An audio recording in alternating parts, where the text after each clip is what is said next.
It's a Marsco world, right down to the finger disc. Marsco uses them, implants them under the skin of a Marsco associate to allow access to its vast computer network. No disk, no access by and large. Everyone knew the world was run by Marsco associates, and the greatest symbol of that world was finger disc, those implants that open the world and the cyber world to a select few. These blue-green discs implanted under the epidermis at the fingertips and on the phalanges on the right hand could become an impressive array. Finger disc held an associate's identity in Marsco and opened the world to them as nothing else on or off planet did. For the most part, computer access came with an implant and, more likely than not, only with an implant. This was the central reality every associate accepted as part of the world. Finger disc and Marsco were inexorably linked. And what was Marsco after all? A hyper-country? A meta-nation? It exists beyond conventional post-statehood. For 20 plus years, it had brought stability and prosperity to the world. Since the end of the Continental Wars, when Marsco had swept away the tottering continental powers who tried to rule the world along 19th century colonial lines, Marsco had ensured peace from the Earth out to the asteroid belt. After winning the Sea Wars, Marsco promised reforms, promised a return to elected governments and the rule of law. But in the intervening years, Marsco had grown comfortable ruling. Marsco enjoyed the absolute power it now had, the power of worldwide dominance. Everything from the Earth out to the asteroid belt colonies ran through Marsco or with Marsco's permission.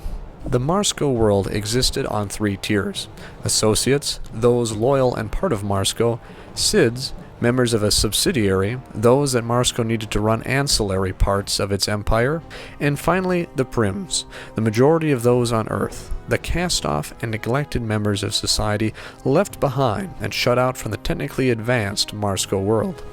Only a few independents existed. Walter Miller, a noted Marsco engineer and spaceship designer, was the prime example of an indie.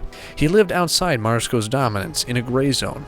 Technically still an associate, he still sported all his finger disc, all fully functional.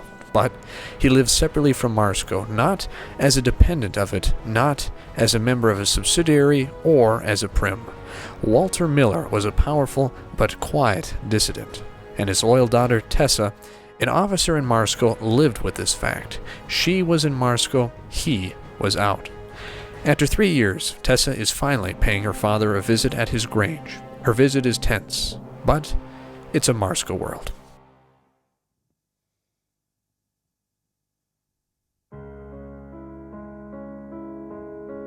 Calling those times the Sea Wars makes people think it's an abbreviation for cyber wars.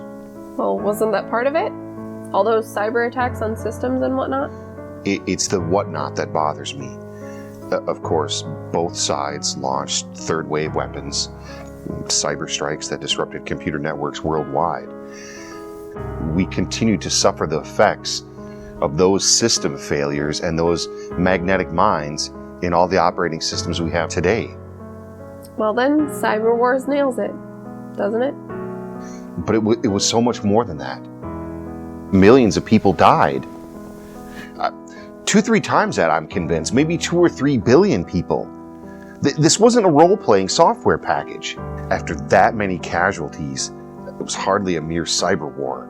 It was like a planet-wide, each player takes a turn computer game.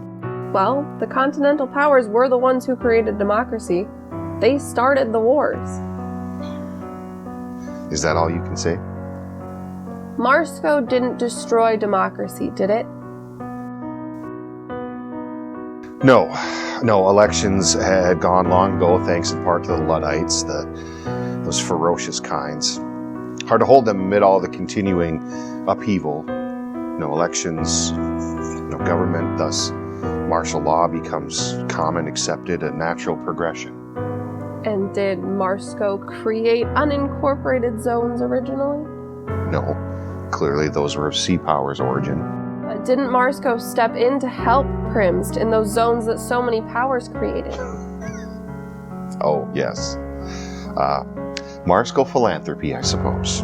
It has a history then. A long history of helping Prims, wouldn't you say? From even before the wars? I can't argue with that, but what's your point? Only that Marsco's a damn sight better than the powers it replaced. They didn't replace them. They replicated them.